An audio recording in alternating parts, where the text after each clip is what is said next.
Well, good morning, New City Church. Hope you guys are doing well, and thanks again for choosing to spend some of your morning here with us. I'll give you a quick update. If you were here last week, you noticed that my bandage is a lot smaller. Last night, but the Saturday before last Sunday, I cut my finger really deep and got 8 stitches, and it was awful. I'm doing much better now than I was then. I woke up Monday morning with I laid awake until my wife woke up, I guess. And Monday morning, I found I had a fever of 102, and I was in excruciating pain, and so long story short, went to the doctor, got some antibiotics and some painkillers. I guess I was infected because when you have a 102 fever for 3 days, I guess that's what that means. I don't know. It was an awful week. It was a terrible week for our family and for me, and it was just miserable. But I'm doing a lot better now. And so for those of you that prayed for me and our family, appreciate that. Many of you guys sent meals and just checked in. And so thank you guys for being great friends to us this past week.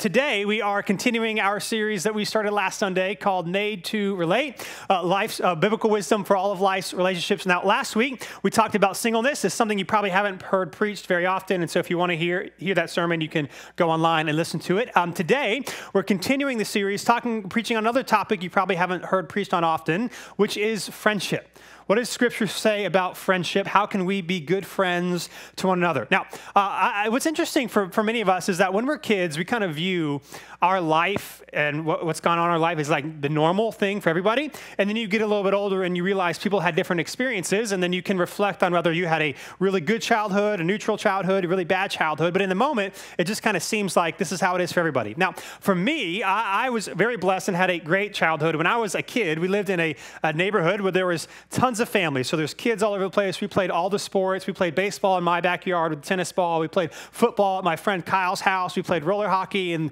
one of the cul-de-sacs. I mean, we played everything.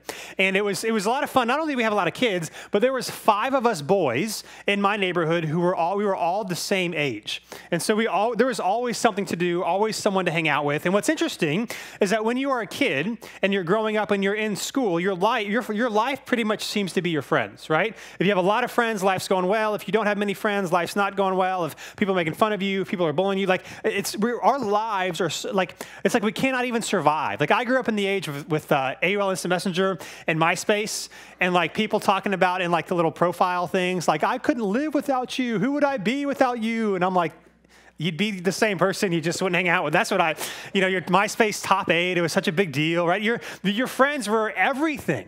They were everything.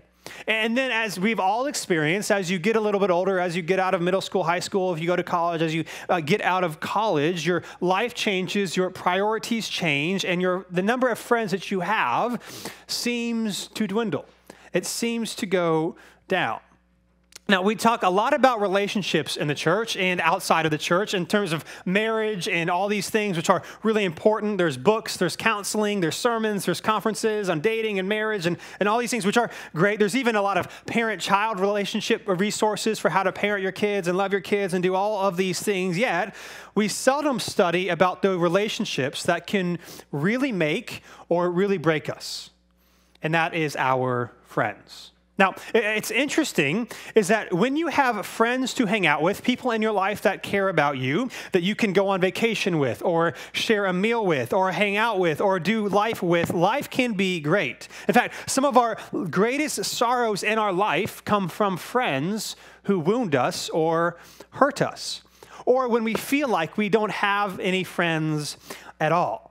Or when we don't feel accepted, right? Friends are so impactful in our life, for better or for worse, and yet we all know how hard it can be to make friends. And it's interesting, like when you're a kid, it's like, I'm 7 and you're 7. Like, we have everything in common because we're both 7, right? Or like Roman, who's my 4-year-old son. It's like you're a little kid and if you have a ball, he's like, you have a ball. I love playing with balls. I don't know what we're gonna do with this thing, but we're best friends right now. And then you get a little bit older, and it's like, I'm 41, you're 41. That's okay. Or it's like, I'm 52, you're 52. Or it's like, hey, bro, I saw that you have a basketball in your front seat. Why are you looking at my front seat? Like, what are you doing? Like, it's like, it's not the same. Like, you can't just walk up to someone and be like, let's be friends. Like, everything's amazing. It's different as you get older. It can be really hard to find friends. But yet, friends are so important. In fact, almost anything bad in your life can be made sweeter with friends. And almost anything good in your life can be made terrible if you do not have any. This is the importance and the impacts of friends. And so the question for us this morning is this: do you have real friends? Do you have real friends? What do real friends look like? We're going to look in the book of Proverbs this morning. The scriptures will be on the screen in a second. You can open the Bibles and follow along, or you can just read the verses because we're going to kind of be a little bit all over the place. But do you have real friends? And what does it look like to be a real friend to somebody else? What does it look like to be a friend? One of my favorite definitions of friendships is this: friendships are created by repeated and spontaneous interaction. Repeated and spontaneous interaction. This is why when you are in school, you have the most amount of friends, because you keep going to the same place over and over again. The same group of people keep going to the same place going over and over again. You have different classes. And so you're seeing sometimes hundreds of people a day. This is why, again, in grade school, you have a lot of friends. And the older you get, the less places you go, the less amount of people you spontaneously or continuously run into. And so the pool of friends gets smaller. And it makes it even more difficult for us today, because being adult today in our culture is not created for friendship, right? We work from home more than ever before, which has its benefits, but we see less people. We have heat and air conditioning, which is amazing, but it makes us not need the help of others to stay warm or to stay cool. We don't need to sit on the front porch anymore when it's hot in the summertime because we have AC. We don't need to hang around a fire or go some place to keep us warm, because all of us individually in our apartments and our townhomes and our houses can do that. Right, we can do all our necessities that we need, we all individually have. We drive alone in our cars everywhere we go. Even in massive urban settings, you walk everywhere you go, or you take public transportation, but there's so many people, everyone's got the earbuds in, nobody's really communicating with one another. All of our entertainment options via technology are great, but it means we can distract ourselves by ourselves. We have high mobility rates, which is great, that we can move to wherever we want to move to, and it's easier to move from place to place. But when we do so, it prohibits deep relationships, because those take years to develop. It's easier, and it's often done more often now, to flake out than ever before, because I'll just send a text saying I just can't come.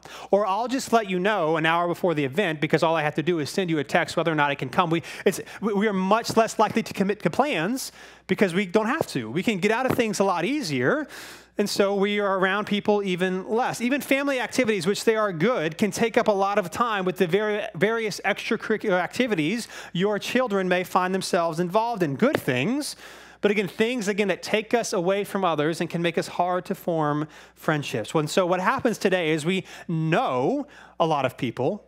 Social media, online can give us this false sense of that. We all know that. And we have a lot of acquaintances. We have a lot of companions, but we have so few friends.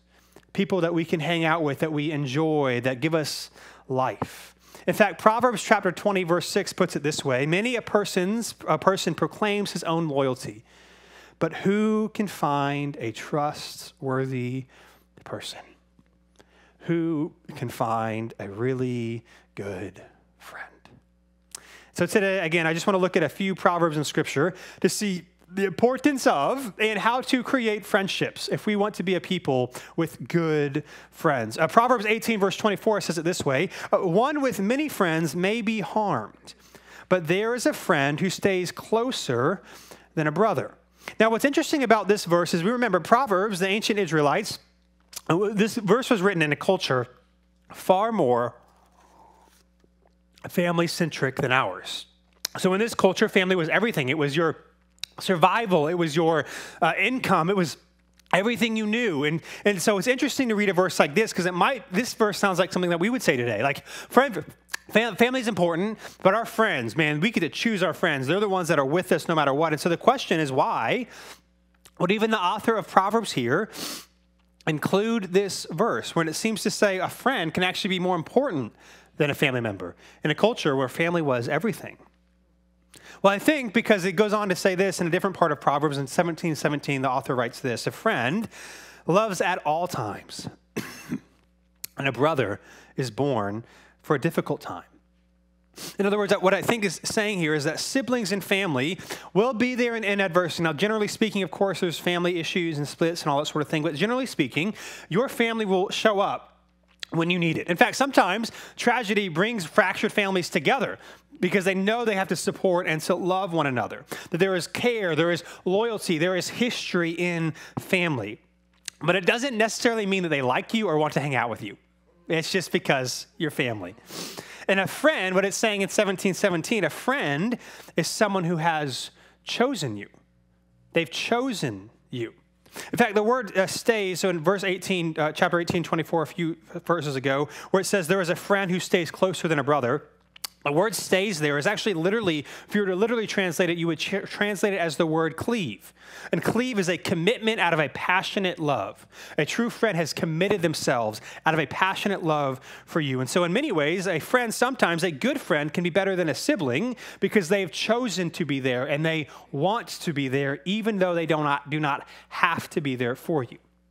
And so what you see in the book of Proverbs really shows us there is something unique about friendship. It brings something into your life that family, that romance, that neighbors, or anything else cannot actually bring. Now, the thing about friendship is that, unfortunately, although it's so important, it's not necessarily a necessity to live. And so it's really easy for us to put friendship on the back seat, even though it's actually quite irreplaceable to a joyful life. In fact, our culture today is highly individualistic and also erotic. It's romanticized, it's sexualized, and it's do whatever you want to do. And so that's what sells. That's what we focus on, that we think will liberate us. If I can just pursue what I want when I want it, no matter what anyone else might say, that will make me happy. Right? Magazine covers, for example, are not showing us the latest gossip of who's best friends with who. Did you see? They love each other, hanging out all the time. That's not, nobody cares about that. It's who is sleeping with who. That is what it's about. Or if we stacked all of the songs about romantic love and then stacked all the songs about friendship against one another, they would not be anywhere near close. Or what's interesting, the one blockbuster trilogy, it seems, that has been made about that has not been made where romance at all was a singular focus, but in fact, or family or anything else, but friendship, was actually probably The Lord of the Rings. The Lord of the Rings is one of the main blockbuster, multi-done movies where one of the main themes is not sexual romance, it's not like high-flying action, it's actually friendship. The beauty of friendship is one of the main themes in The Lord of the Rings about these, I was going to say guys, I guess they're not really guys, but they love each other, they serve one another, they sacrifice for each other. Now what's interesting is that all the romantic stuff in the Lord of the Ring books, if you were to read the books, are actually in the appendices. They're actually in the back of the book. They're not really a main part of the story at all. But for Hollywood, when they pulled the story out of, out of the books and made it into a movie, they actually kind of make it front and center. The love affair between Aragorn and Arwen, if you remember, were actually in the appendices of the Lord of the Rings books. They were not a main focus at all, but it's not so in the movies. Now, why? Because we aren't excited about friendship. And of course, it makes sense. There's something different about romantic love than friendship love. I get it. But for Tolkien, that is actually what the books were all about. They were about friendship. In fact, C.S. Lewis was a contemporary and a friend of Tolkien, author as well. In his book on the Four Loves, he talks about friendship, and he puts it this way. Friendship is the least natural of the loves, the least instinctive, the least organic, biological, gregarious, and necessary. It has the least commerce with our nerves. There is nothing throaty about it, nothing that quickens the pulse or turns you red and pale. In other words, friendship can seem boring, less exciting than these other things. And so what this means, and what he talks about in the book, is that your erotic love is the type of love, and it's important. And if you didn't have erotic love, you and I would not exist. We would not be here. If it wasn't for the love of family, you wouldn't have been raised and reared and trained, right? The family loves each other is important. We wouldn't have grown up if we didn't have the love of family. If not for a neighbor or a communal love, you wouldn't survive. And so things like crime and economic hardship and education, that when communities have taxes or however their structure is to pay for the good of the community, you need the love of the community so that the community can thrive. And so what can happen in a busy culture like ours is that all these other loves and desires push themselves upon us, necessarily so because we need them to survive, but you have to choose friends. You have to choose friendship. Your family, you need to take care of. Romance, so many of us crave it. Our civic duties have our jobs and our networks. We need those to live, but friendship has to be chosen. It's why the book of Proverbs continually says that fools will either perish for lack of friends or for choosing poor ones. We walk around, and it's interesting, we walk around in our culture saying, I am who I choose to be. Whatever I want to be is who I'm going to be, and yet we all know that that is not true at all. Here's who you are, okay? In the early stages of your life, you are who your family makes you to be. That's who you are. And then as the rest of your life, as you continue to grow, you are what your friends make you or what your community makes you. You may have desires and things like that, but how you dress, your interests, what you look like, the places that you go, how you style your hair, all of this is heavily influenced by the community that you are in. It's your community that forms you, which is why it's so crucial for it to be a good one. In the early days, it's your family that shapes you, and now it's your friends, or it's the people around you, or it's your culture. And the book of Proverbs says that you will perish for a lack of or for wrong friends. In fact, the adage is true. You probably have heard this, that show me your 5 closest friends, or maybe the 5 people that you spend the most time around, and you can easily figure out who you are. The 5 people that you spend the most time around easily figure out who you are. What's interesting is I actually see this all the time. So Christine and I have been in a number of weddings between the two of us, and now as a pastor doing a number of weddings. It is so fascinating to me, and there has never been an exception to this. So most wedding parties, if you have one, are about 4 to 8 people, let's say. There has not been a single time where the bride and the groom were not a collection of their wedding party. Like their interests and their personality and the things that they say, the way that they dress.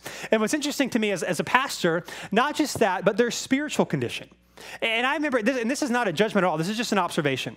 I have found that in a wedding party, let's say the groom, if he has at least 2 people in his wedding party who take their faith seriously, there is a good chance, depending on the size, but there is a good chance that this person takes their faith seriously. Not that they all have to be like super on fire for Jesus, but it's clear that some of these guys, like their faith matters to them. And those that have no one in their wedding party that seem to take their faith seriously, 10 times out of 10, the groom or the bride will be the same way. But why? Because we are the collection of our friends. If we don't have people close to us that think that this is important, we are not going to think that it is important. I say this all the time. In fact, this is what Proverbs 13:20 is saying when it says this: the one who walks with the wise will become wise, but a companion of fools will suffer harm. Maybe you could put it this way, that friends aren't neutral. Friends aren't neutral. They are either a net negative or a net positive in your life. You are either a net negative or a net positive in the life of someone else. They are not neutral. They will either build us up or tear us down depending on who we spend the most amount of our time with and how they influence us. This is why friendship and the right friends and the right community are so important. Now, there's a lot of different ways you could define what friendship is. One of my favorites from Tim Keller, who's a pastor and a theologian in New York City, he defines 4 markers of a true friend. And the questions to ask ourselves about whether we are doing these for anyone else or if we have anyone else doing this for us. Now, these markers are you're not going to have 20 people in your life that you do this for or that do it for you.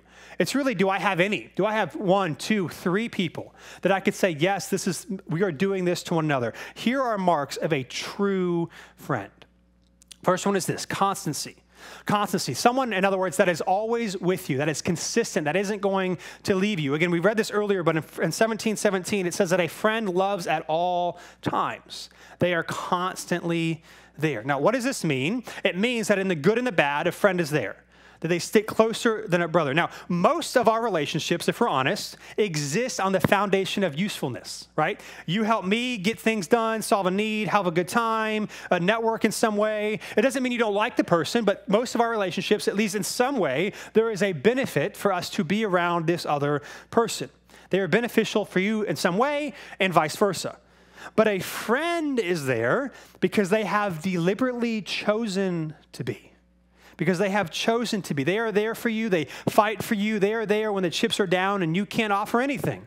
Right? This week, I was completely useless. And I had friends that I couldn't offer nothing to, seeing how they could help or how they could give us a meal. A friend is someone who is constant, who is there even when you don't have much to offer. There's constancy. The second thing is this: carefulness. That there is a deep caring for one another. That they care for you and you care for them.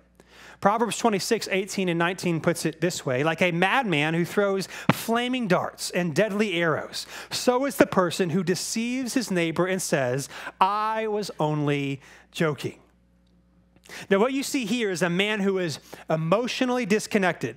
He doesn't know you enough to know what he says and does actually hurts you. And so he says things and he makes jokes and he realizes it's wrong. He's like, oh, I was just kidding. Oh, I didn't mean that. I think all of us have done this, or it has happened to us, people we're around who have done things to us or have made these jokes, and they don't realize, oh, that really impacts me, or that really hurts me because of things that I've experienced when you say that.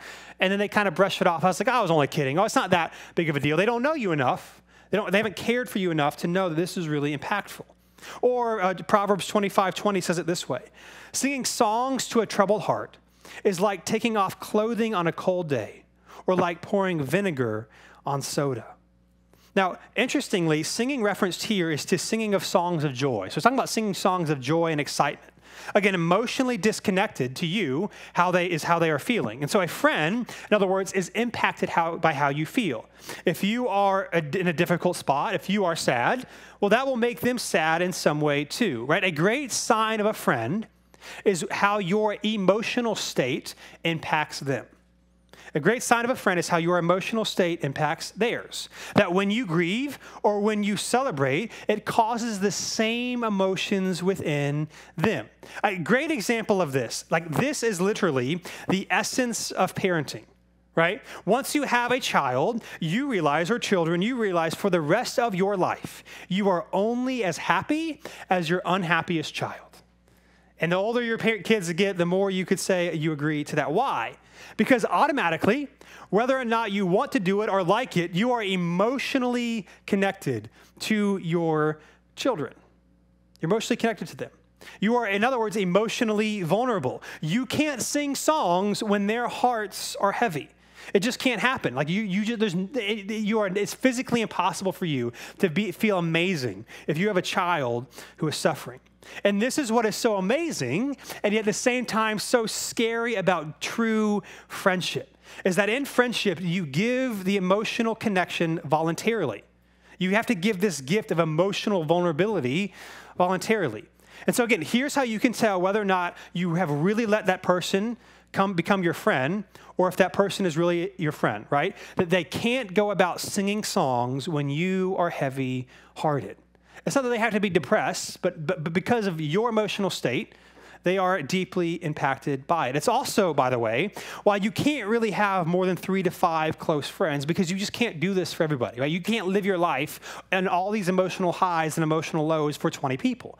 But you can for 1, 2, or 3. And so close friendship includes this type of carefulness, that you care for one another.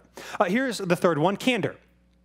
Candor can be described as telling the truth, okay? So you're there, you're constantly, you've committed to one another, you're deeply emotionally invested in one another, and you can tell the truth to one another. Proverbs 27 puts it this way: better an open reprimand than concealed love. The wounds of a friend are trustworthy, but the kisses of an enemy are excessive. In other words, a friend is someone who is willing to honestly confront areas of weakness in your life, and it is a good thing that they do so. In fact, the King James Version puts it like this: faithful are the wounds of a friend. In fact, one of the marks, again, of a true friend is willing to do what is hard, which is to lovingly speak into an issue when necessary, when it would have been so much easier to just avoid it. But they care, you care, or your friend cares too much not to say anything. Now, sometimes you might hear someone say, well, I love that person too much to tell them the truth. To tell them the truth, they're going to take it really hard, and I don't want to hurt them, so I'm not going to say anything. But what that really means is I love myself too much to go through that, because that's not being a good friend. That's not being a good friend. A good friend is willing to have uncomfortable conversations because they love you and they care enough about your well-being to do it. Proverbs 29 puts it this way: a person who flatters his neighbor spreads a net for his feet. Now, what does this mean? Here's what it means. If you, instead of being honest with a friend about an issue that you see, so that that person can have an accurate view of their strengths or weaknesses or what's going on, you say nothing or you say only what sounds good, you are setting them up for a trap. You are setting them up for a trap. Think for me, for example, the people who cannot sing on American Idol. Like, you've all seen those clips, right? It's like their mama or ain't nobody close to them ever told them you can't sing. Like, no one ever said that.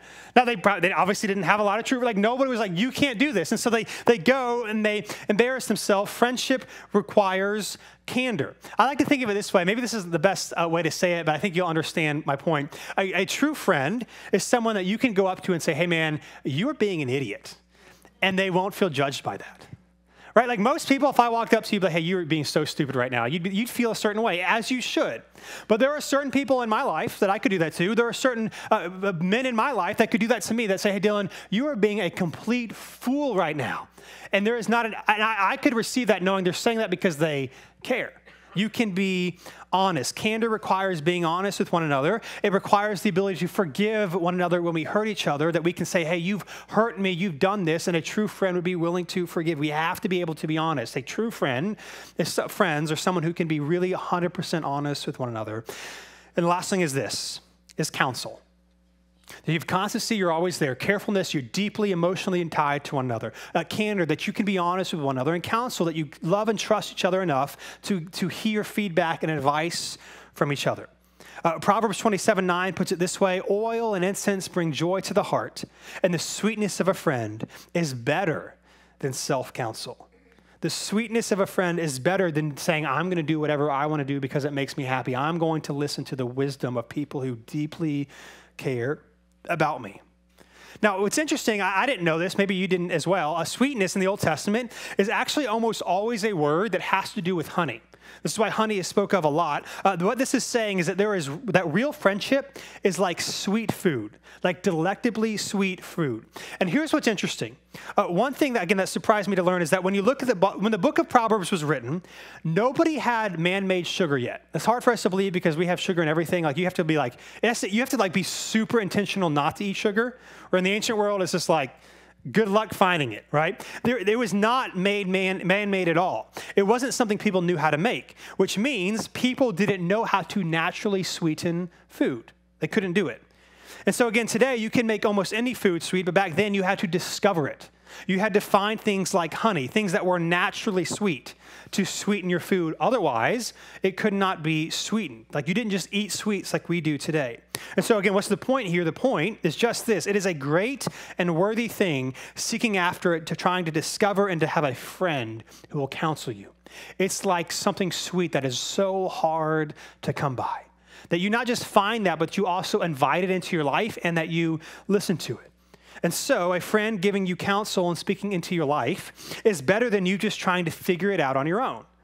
It's a pleasant and sweet thing to have such a friend. Or maybe the last verse I'll read in Proverbs, and one of the ones that people always talk about friendship, in 27:17, it says this: iron sharpens iron, and one person sharpens another. In other words, the accumulative wisdom that we see in the book of Proverbs is that we need both. We need both encouraging words spoken to us, and we need to be challenged, right? Iron sharpening iron is never a pleasant thing. I see it every year, once a year, for about 5 minutes at the NC State Fair.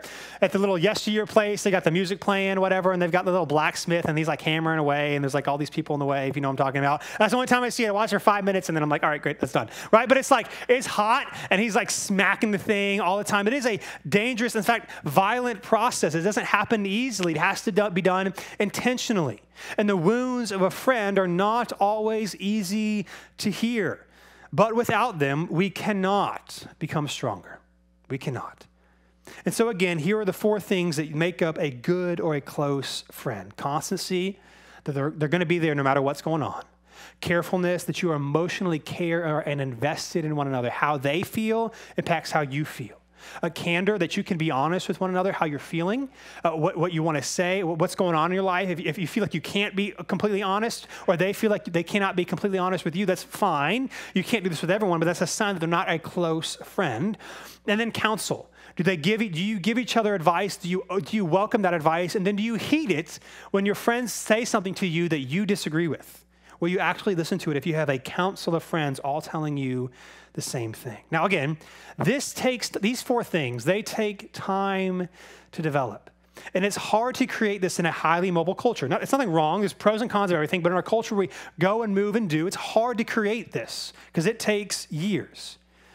But I also want to say this. It's not the only reason that close friendships are hard to create. It's also because it's just hard to do. I mean, think about how hard it is to do the things that I just talked about. A friend, a good friend, according to Proverbs, a true friend who's like always there, right? Always lets you in and never lets you down. Like that, it seems pretty impossible, right? How hard is it to be fully and transparent about your weaknesses with somebody? Like, how hard is that to do? Even when you know that they care and they won't judge you and they won't want good for you, how hard is it for us to actually be vulnerable with somebody? How hard is it to give the gift of emotional vulnerability, right? To allow ourselves to be shaped by how they're doing, to be honest with how we're doing so that they can comfort us. How hard is it to say, will you be my friend because I don't really have any close friends? Statistically saying, a lot of us are there right now. But that is so hard and uncomfortable to say to somebody. How hard is it to be unconditionally there for someone when your life is as busy as it is? Like when you've got stuff going, good things going on, family, friends, work, job, good things. How hard is it to be there for other people when life gets in the way? Right? The question for us is, where are we going to get the power to be the type of friend that we want so that we can have the type of friends that we need? How can we live in such a way to do this, to attract friends that will do it for us? And so here's what I would say. The night before Jesus died, what's interesting is the night before Jesus died, he was trying to get across to his disciples, not just what was going to happen to him, because they still don't fully understand how the Messiah can die if he's supposed to rule and reign, and it doesn't make a lot of sense. So he's trying to get across what it all meant. And in John chapter 14 through 17, you see a lot of discourse between Jesus and his disciples. And he's trying to teach and to explain what's going to happen to him. And it's about the Last Supper, his betrayal, a bunch of teachings from Jesus. And then one of the things he says, in order to explain what he was going to do and why he came in the first place, is within the concept of friendship. He says it this way, is the last thing I'll read. In John chapter 15, he says this to his disciples. This is my command. Love one another as I have loved you. Right? All these things we talked about, Jesus did. No one has greater love than this, to lay down his life for his friends. You are my friends if you do what I command you. I do not call you servants anymore, because a servant doesn't know what his master is doing. I have called you friends, because I have made known to you everything I have heard from my Father. In other words, what we see in the Gospels is that our God is a God of friendship. Right? The Trinity himself, the Father, the Son, the Holy Spirit, knowing and loving each other in deep communion and deep friendship with one another. Genesis chapter 1, which we're going to start the book of Genesis in a couple of weeks, tells us that God created humanity in his image. Meaning if our God is a relational God, and there is then we need relationships with one another, because there is no greater true friend to us than Jesus. Jesus is the one that does this for us as we try to do this for other people. Now, the question is, what happens when you betray a friend and that isn't reconciled? Right? Often what happens is that friendship can be ruined. It can never be the same. It can never be broken. And yet Jesus, who's trying to create this friendship with his disciples, is betrayed by one of them, and then he's abandoned by the rest. And yet he still willingly gave his life, knowing what everyone was going to do to him. In other words, Jesus is the ultimate friend who is going to cleave to you at an infinite cost to himself. Jesus was wounded on our behalf so that you and I could be reconciled to God. Jesus, God the Son, had in a real sense his friendship with God the Father severed and broken on the cross as he took the sins of the world, and the Father turned his face away. And he did that so that you and I could have a friendship with God. The good news of the gospel is that Jesus himself was the true and perfect friend for us. Or put another way, Jesus was and is the perfect friend. The gospel is the God of all time steps into our time to give his life, to die his death, to do everything perfectly on our behalf, not so that we have to achieve to get to God, but that God would come down to us to be our friend. This is who our God is. And so as we talk about how do we be good friends to other people, where do we find the power to do so? It's not in white knuckling it and trying really hard. It's in following the way of Jesus, of loving, of forgiving, of extending, of becoming emotionally vulnerable with people around us so that we can love them the same way that Jesus has loved us. C.S. Lewis puts it this way. Again, he says it this way. We think we've chosen our friends, but for Christians, they are strictly speaking no chances. A secret master of ceremonies is always at work. Christ said to his disciples, "You have not chosen me, I have chosen you." Can also say to every group of Christians' friends, "You have not chosen one another, but I have chosen you for one another." And this, friends, is the amazing uniqueness of the church and of the local church. Because of Jesus, a group of people who do not always look the same, who do not think the same, who do not vote the same, who do not have the same amount of money, who would otherwise never be around each other, can become family because of what Christ has done for us, because God has chosen to invite us in as friends. And so as I close this morning, I just want to do this. I want to give a few quick things on how to make good friends. How can we, if we read the things that we saw here, how can we actually, this sounds really good, but how can we actually apply it in our lives? If I can, I just want to give you a couple of quick things. I would say this. Number one is I would encourage you to commit to the gathering of the local church. Again, spontaneous and repeated interactions. This is one of the few places in our culture where this can still happen. And I think there's a lot of reasons why we might not have friends, but some of the reasons, if we're honest, it's on ourselves. And so I just want to say this, if you're a follower of Jesus, we are pro-Jesus. We're not pro-New City, we are pro-Jesus. There's a lot of amazing churches here in the Raleigh area. But I would just, here would be my challenge for you. If you are a follower of Jesus or you're interested in trying to follow the way of Jesus, what would it look like? I know COVID has changed a lot of things for a lot of people. What would it look like to commit to joining the local body, worshiping with your local body 3 out of 4 Sundays a month? The goal is not just to have a packed room and a count. That's not the goal. The goal is to follow Jesus in community, because Proverbs says your community will change your life more than anything else. And I just think if you committed to that 3 out of 4 Sundays a month, there's a couple of 5 Sundays a year, or 5 Sundays a year, or 5, whatever. There's 5 weeks and whatever. I don't know. Sometimes there's more than 4 Sundays in a month. That's 39 out of 52 Sundays. You can still take your vacation. You can still get sick. You can still do that. But instead of saying, hey, as long as I have nothing going on and I'm not tired, I'm going to show up, that there might be times in order to commit to 3 out of 4 Sundays that I will re-alter my schedule. I will come home a little early Saturday night. I will come home a little early from that trip, because this is so important. If you are desiring friendship, my challenge to you is to commit to the gathering of the local church and to show up 3 out of 4 Sundays. There is not I know there's exceptions, but of all the spiritual, mature people in my life that I respect and looked up to, they all prioritize their local gathering. So I would encourage you to do that. Commit to the local gathering church. Number 2, if you're not yet, I would encourage you to join a community group. You can text NCC groups to 97,000 at any time, but today's a great day to do it. We're re-kicking them off. We have different nights of the week. Some meet every week, some meet every other week. We can get you connected to people who will actually care for your soul, who will actually love you, who actually want to hear what's going on in your life, and you can do that the same. So if you're new to New City, you're trying to figure out this church thing, just text that number, NCC groups, to 97,000. Join a group. They start this week, and get a part of a community consistently where people can speak into your life. That's the second thing. Third thing I would say is this: ask someone to be your friend. And here's the thing, now is not that awkward because we all just heard it or watching online, like we're all in the same boat here. Ask someone to be your friend. A couple years ago, I have a really good pastor friend of mine. He's the one of the people that comes to mind with me as I read these things. Because if you're married, the answer cannot just be your spouse. You need to have some other people in your life.